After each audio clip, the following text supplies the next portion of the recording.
Cant back with another video, man. I'm just got off work and shit, man. I'm just letting you guys know, man, straight up.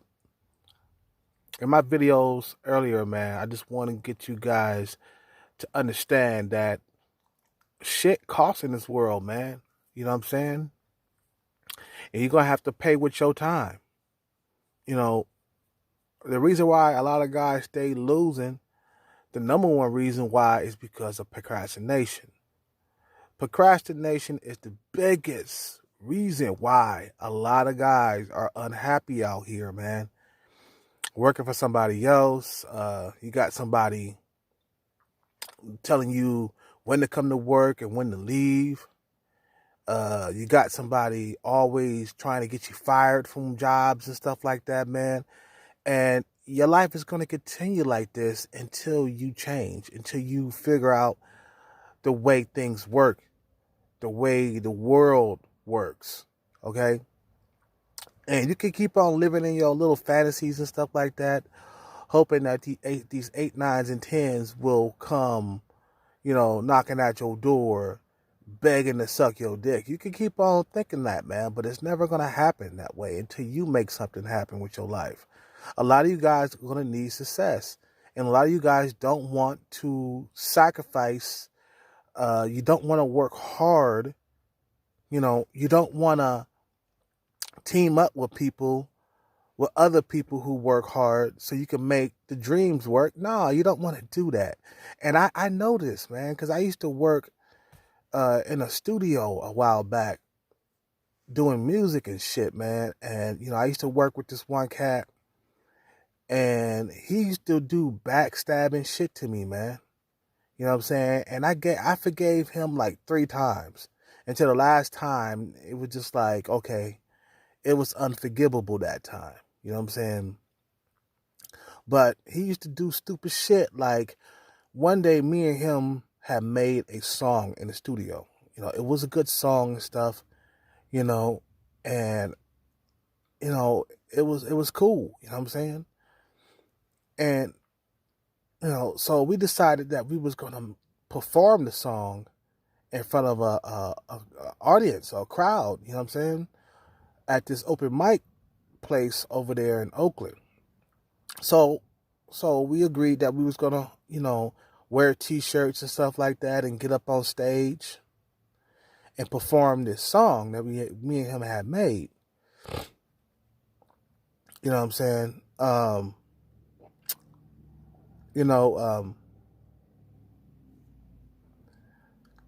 We said, and this is a true story. So I show up to the performance, right? Got my t-shirt on. It said 100% extra beats, because that was my nickname when I was doing music, when I was producing and shit. And I showed up and I waited and waited and waited, and the motherfucker never came. He never came. He never wanted to do the groundwork. He wanted things just to come to him. That pissed me off. So what I did was, man, I performed the song anyway. I did his verses, and I think my verses, or I think he was all the verses, and I was just on the idea of the song. You know what I mean? I was on the hook, I think. You know what I'm saying? And I performed the song, was lip singing his fucking verses, and then I was singing my hook and shit like that, and you know what? And he didn't show up, man. I was like, fuck, dude, like, what's going on? I went back to the studio later that night, and this motherfucker was there. Right there. Working with clientele inside the studio. And I was calling that nigga while, I was at the performance and shit. Nigga didn't pick up. Turns out he was at the studio making a little bit of dough, to pay his bills or whatever, instead of fucking getting out there and promoting his music so he could pay bigger bills and live large later, And I looked at this nigga. I was like, man, look at this motherfucker, man. he's sabotaging his own little like he's sabotaging his own like business. You know, a lot of guys do that. Self-destructive motherfuckers do that. They don't think business first. They think pleasure first. You know what I'm saying? So, um, you know, he told me that that he was at the studio making beats or whatever. I get when I walk in the room, I see him walking. I mean, I'm seeing him working with some artists or whatever. And I was like, dude, I called you, man. What's up, dude? You know what I'm saying? He's like, oh man, I got caught up with this and stuff, man. And I was like, dude, I was calling you the whole entire time, before the performance, during the performance, and after the performance. You know what I'm saying? So that was strike one. The second strike was when I used to work at a club in San Francisco called the Glass Cat, and I had connections with the DJ there. You know, I had a connection with the DJ, and you know, we had that same song. You know, we wanted to play the song. You know, no, it was a different song. It was a different song. It wasn't the same song. We made another song, and then I told him, I was like, look, man, I got connections at my my club. Why don't you bring that song that we made, and let's see how the club reacts to our song. Now, this is back in 2000, I think 5 or 6 or something like that, back when the clubs were packed. Okay, this is back, this is a while back. This is way back, over 10 years ago. You know, then, so I show up to the club. I'm all nervous and stuff, and I'm thinking he bought the song. So I said, I looked at him. He showed up or whatever, and I looked at him. I was like, "Look, you got the song?" He was like, "Yeah, I got it." So he gave it to me, and I think I told you guys this before, but for your new subscribers, I'm gonna let you guys know. But so he gave me the song. I gave it to the DJ. We went inside the room. I'm walking around as a security guard. You know what I mean? I'm like nervous and shit because they're about to play my song, and I don't know how they're gonna act. I don't know how they're gonna react to my song or our song that we made or whatever. So then I hear the song come on, and everybody stopped dancing once that song came on. And it wasn't the song that me and him had worked on. It was his song, the song that he worked on, right? And I looked around, and I was so embarrassed. I was looking around, I was like, oh my God, this guy fucked up. It wasn't even a good song, dude. It wasn't even a good song. Everybody hated this song. It was only a few people dancing. Everybody stopped dancing in the fucking club. And I said, wow, that motherfucker did it again. He fucking screwed me over. So the DJ didn't like the song. He wouldn't play any more of my songs anymore because that song was whack. And he's a really good DJ. He's known for, spinning. You know what I'm saying?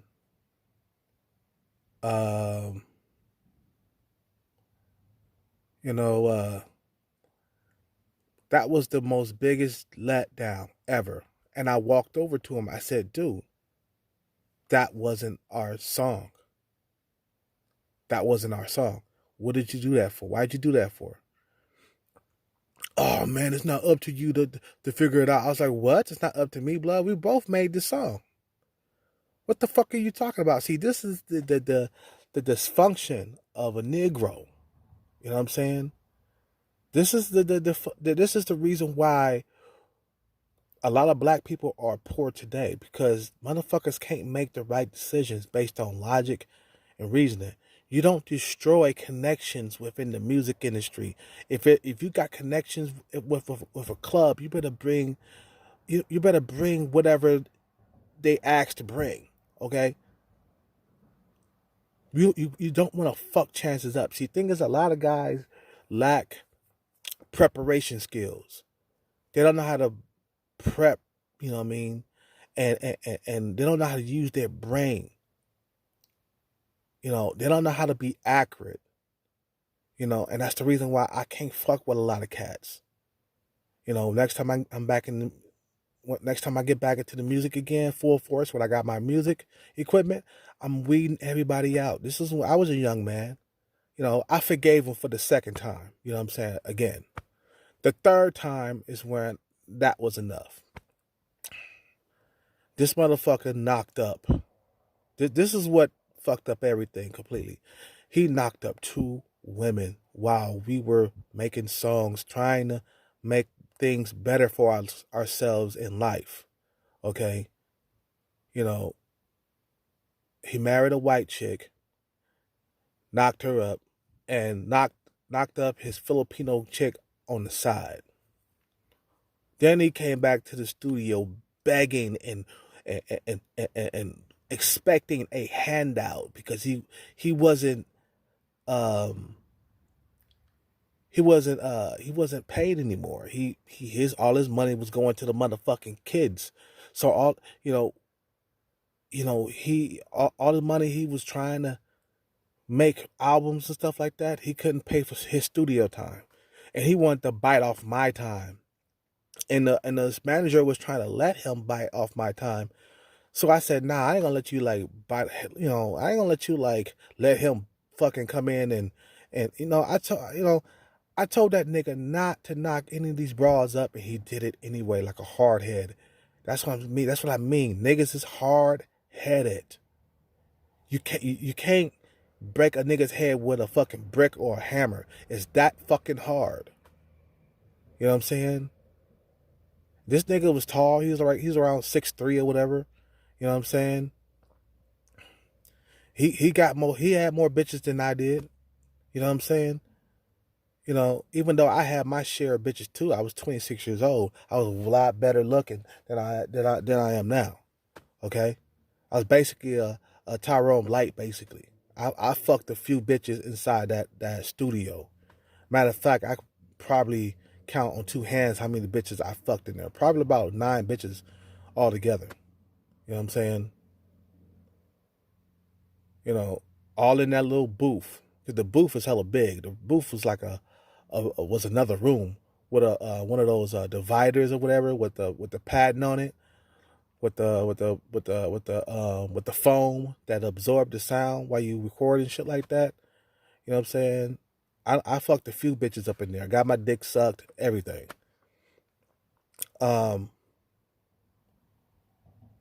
So once I told the manager, whoever, you know, who was in charge of the fucking studio, he started screaming at me, talking about, let him use that time. And I was like, what?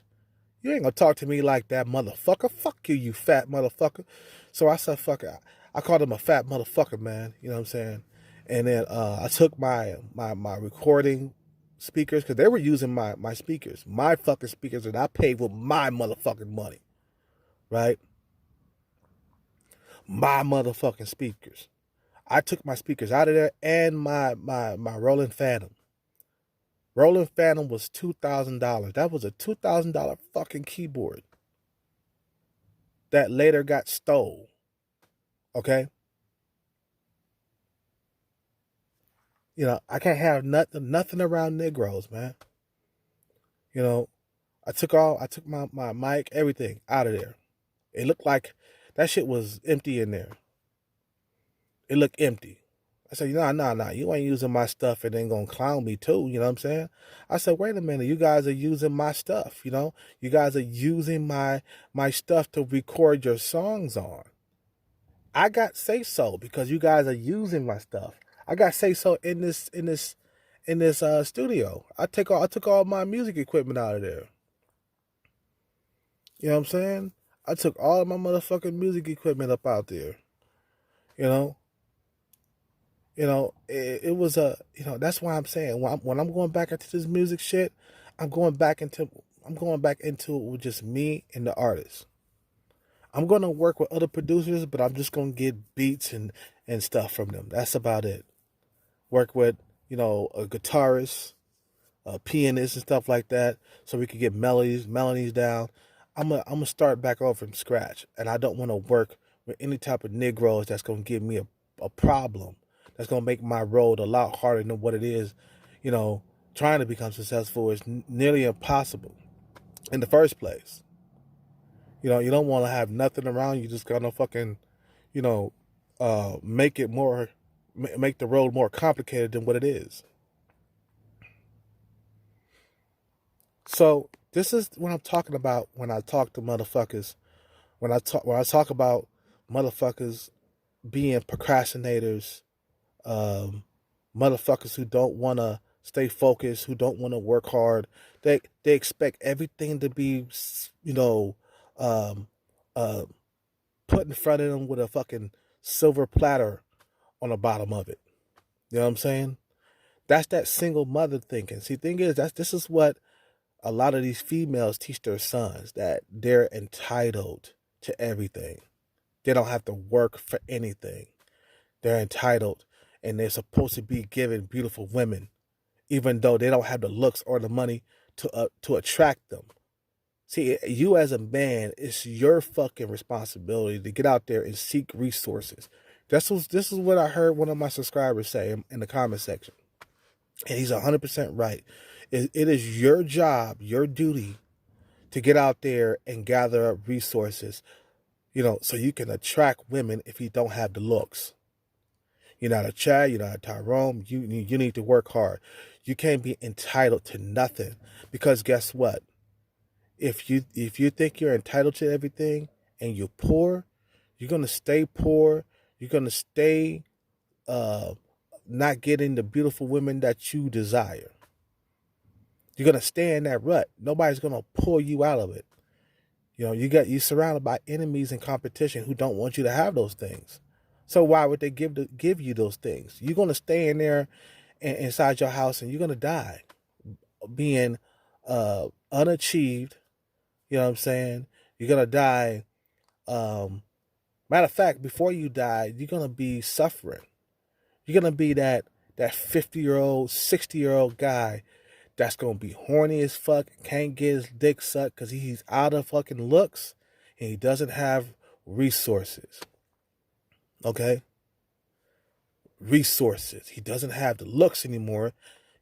If you're a Chad or Tyrone, you're gonna run out of those looks. So you better be prepared for that. You need to be saving and investing and planning.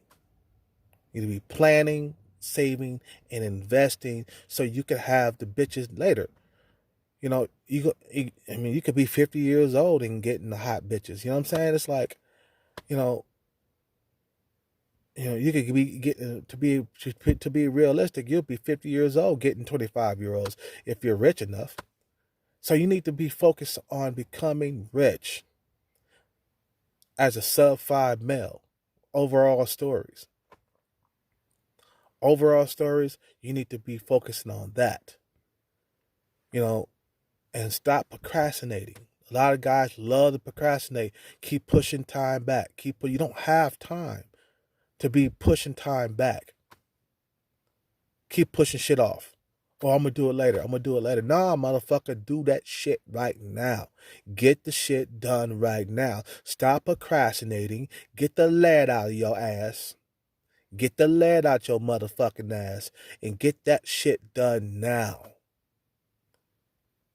Because what's going to happen is you're going to run out of looks.